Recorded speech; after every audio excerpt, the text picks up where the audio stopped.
The future of human space exploration is being driven by what we can discover and accomplish on the moon. And with NASA's confirmation of ice existing at the lunar South Pole, the critical task of finding and mapping where water exists, what form it is in, and where it came from can now begin. Leading us on that journey will be NASA's first mobile robotic mission on the moon, known as Viper, the Volatiles Investigating Polar Exploration Rover. It will be delivered to the Nobile region of the South Pole as part of NASA's Commercial Lunar Payload Services Initiative. This region sits just outside the western rim of Nobile crater and covers an area of 36 square miles. As the first ever resource mapping mission on the surface of another celestial body, Viper will roam the surface equipped with 3 science instruments and a drill to detect and analyze various lunar soil environments at a range of depths and temperatures.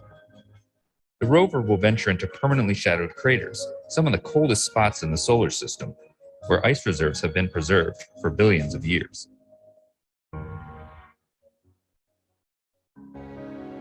NASA had 4 critical parameters when choosing a landing site for Viper: available sunlight, Earth visibility for communications from the moon to the Earth, data showing the potential presence of water and other resources, and terrain that is well suited for Viper to navigate.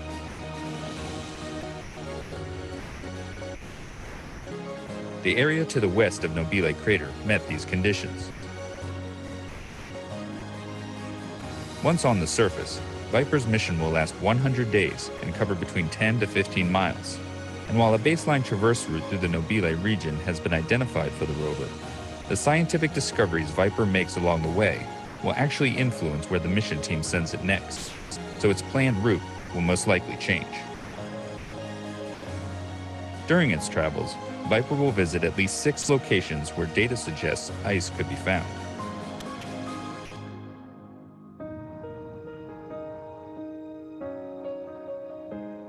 By helping determine the locations of where water and other resources exist, Viper's findings will help pave the way for future landing sites under NASA's Artemis program. The prospects of achieving a long-term human presence on our moon never looked so bright.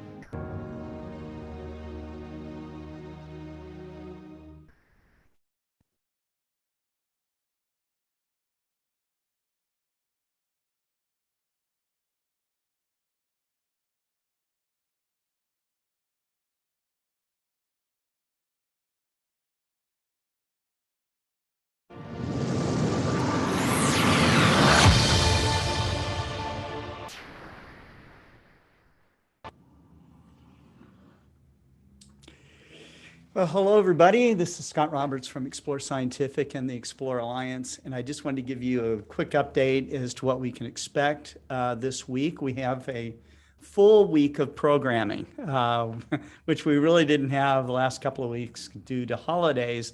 But as of tomorrow, we'll have our OpenGOTO Community program with Jerry Hubble. Tuesday night, we will have the 79th Global Star Party with the theme of, cosmic dust. If you look anywhere, if I swipe my desk here, some of the dust that I'm picking up in the grooves of my fingerprints could be ancient stellar dust or like cometary dust. In fact, the Earth gets 40,000 tons of interstellar dust material, cometary dust material every year. So it's easy to understand that you're not only made of star stuff, but you're kind of covered in it, and your house is you clean it up every time you go to straighten up the house.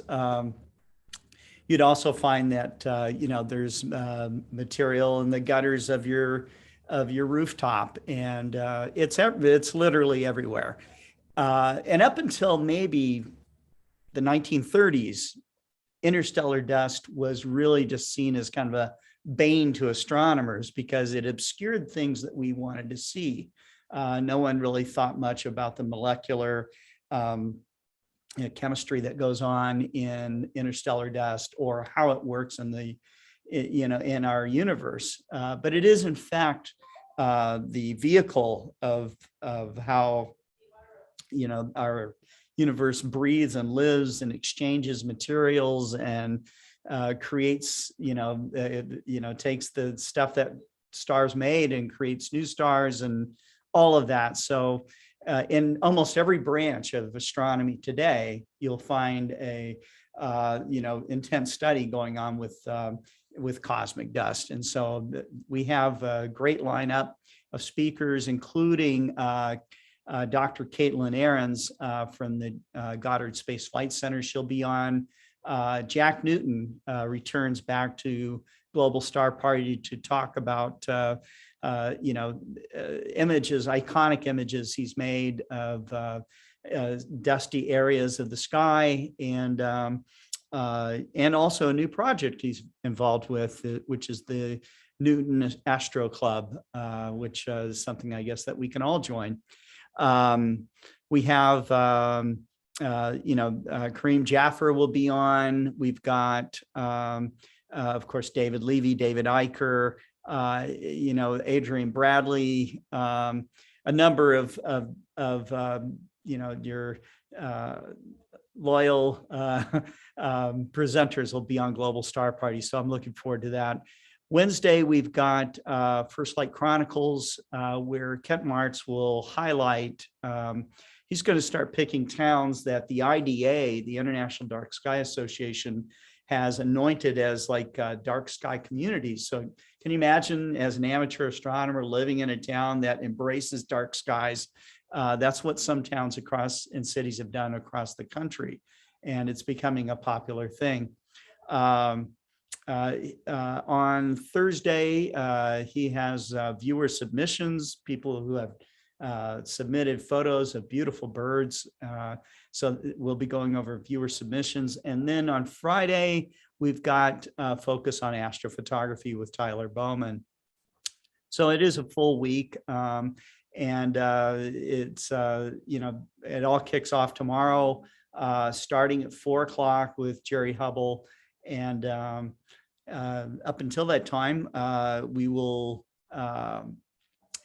be seeing you on in chat. I realize I came on a little bit late, but it was busy today. We have people in the showroom and some things that we had to take care of after being gone for the holiday season. So if you have any questions or anything, our customer service staff is back, in full swing. And so,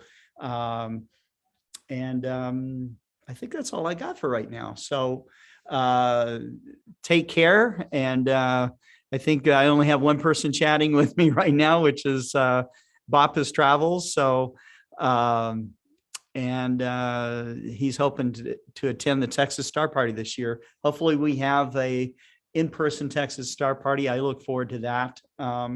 There is still, because of COVID, some uncertainty as to events that are happening in the early part of this year. So we'll see how that pans out. But I'll let you know as things go along. Until that time, you keep looking up, and we will see you tomorrow.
COVID-19 vaccines are safe and effective at protecting you from COVID-19, especially severe illness and death.